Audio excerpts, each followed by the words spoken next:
iba yung in-anticipate namin na babalik na ulit sa dati, ganyan. Pero nung malaman namin yung parang inisip ko talaga si mami kung ano kaya magiging reaction niya, kung I mean, okey lang kaya siya, paano kaya yung quality of life niya nun after nun.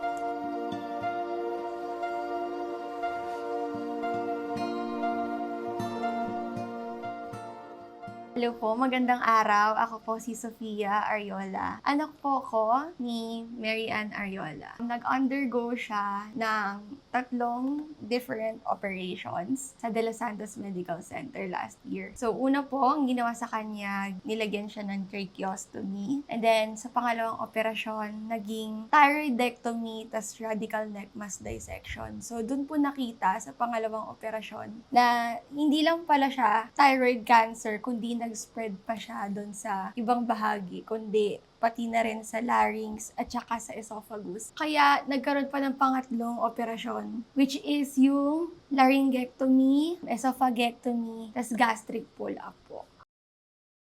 Una po, napansin na namin siya around 2013. Tas doon po, wala naman po siyang naramdaman na kahit ano. Like, nakita lang talaga namin na nag-grow lang talaga yung bukol niya. And then, pumunta kami sa ibang doctor, nagkaroon ng iba't ibang workups, sa blood workups, ganyan. Nag-try ng gamot, trinay muna palitin sa gamot. Pero hindi na po naging mabisa yung gamot. Kaya doon na po ni-recommend ng doktor na yung surgical na talaga yung way para wala yon. Trinay siya i-biopsy. Tapos doon po sa biopsy, nakita nung una na benign po siya. Doon din sinabi na hindi naman siya ganun ka-urgent. So, pwede pang kahit taon pa yung lumipas bago tanggalin. Kaya po, doon po nangyari, from 2013 hanggang 2025, doon po na-address po yung sa bukol ni Mami. Noong 2023 po, doon talaga nag-start mag-sick. Kasi doon din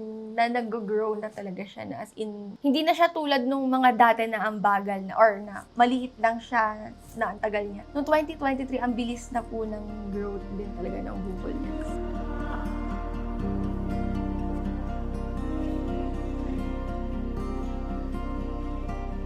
Tapos doon po, sinabi ni Doc Fontano na confident daw po siya na kaya niyang gawin yung procedure na yon. So, pinapili niya po kami sa 3 hospital na affiliated siya.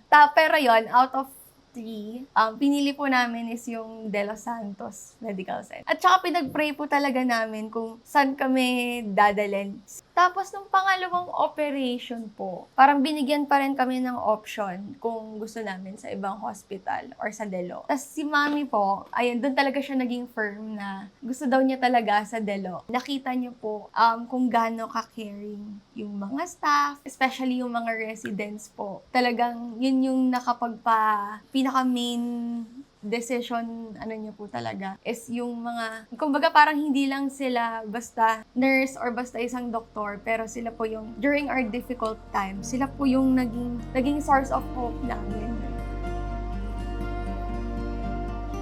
Ang pinaka hindi ko makakalimutan yung second OR nung nasa recovery room na si Mami. Doon niya sinabi na hindi enough yung thyroidectomy lang. Doon pa kinailangan ng esophagectomy, tapos laryngectomy. Tawag dito, hindi po talaga kasi siya na-anticipate na ganun na ka-extensive talaga yung bukol. Parang talagang kami ni Daddy noon, nakita ko rin si Daddy, parang talagang nanlumo talaga kami. Kasi parang, parang nilook forward namin na after ng second operation, okay na. Like, okay, magpapagaling na lang si Mami after ilang oras, tapos mababalik na sa dati, tatanggalin na yung tracheostomy niya. Pero that time, parang nanlumo kami na, parang,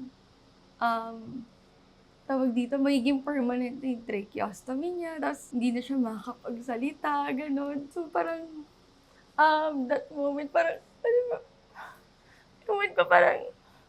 of course, yun. Yun. Syempre yung iba yung in-anticipate namin na babalik na ulit sa dati, ganyan. Pero nung malaman namin yung parang, inisip ko talaga si Mami kung ano kaya magiging reaction niya, kung I mean, okay lang kaya siya? Paano kaya yung quality of life niya noon after noon? Naiyak kasi alam ko magiging malaking adjustment din sa kanya. Tsaka, malaking bagay yung mawawala sa kanya kasi kahit pa sabihin natin boses lang yun.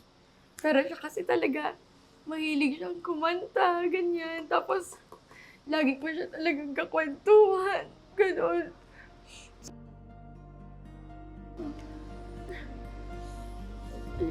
Sobrang na-feel ko yung love nila. Family ko, kapatid and pamangkin. Spoiled mom ako ngayon.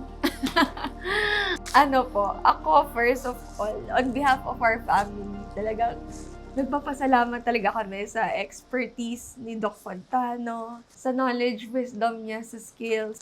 Isang malaking bagay yon na siya talaga yung naging source of hope namin kasi talagang siya yung nag-approach sa amin at nagsabing confident siya na kaya niyang gawin yun. So, isang malaking bagay yun. And sa team niya, kay Doc Natividad, Doc Mendoza, Doc Elita, and actually, sa lahat po talaga ng surgical residents, sobrang nagpapasalamat kami kasi grabe, sobrang sila talaga yung nakasama namin sa araw-araw at talagang sila talaga yung nagbantay sa amin. Kahit din po sa mga IM residents at saka sa IM consultants, talagang hindi na talaga nila kami pinabayaan. Yung mga janitor, si Ma'am Grace po sa linen, tapos yung mga security guards, tsaka yung orderly. Naging close na rin kami sa kanila. And during those difficult times talaga na parang down na down kami, sila po talaga yung naging source talaga ng, alam mo yun, sila talaga yung nakapag-uplift ng spirits namin, especially sa mga nurses. Sobrang babait nila.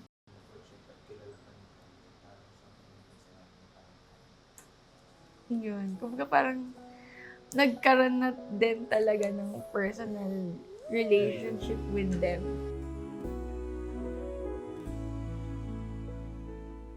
Sa bawat haplos ng iyong kamay, may pag-aaruga. Sobrang thankful ako kay Lord for giving her to us. Sobrang caring and loving na anak. Thank you, Nak. Love you always.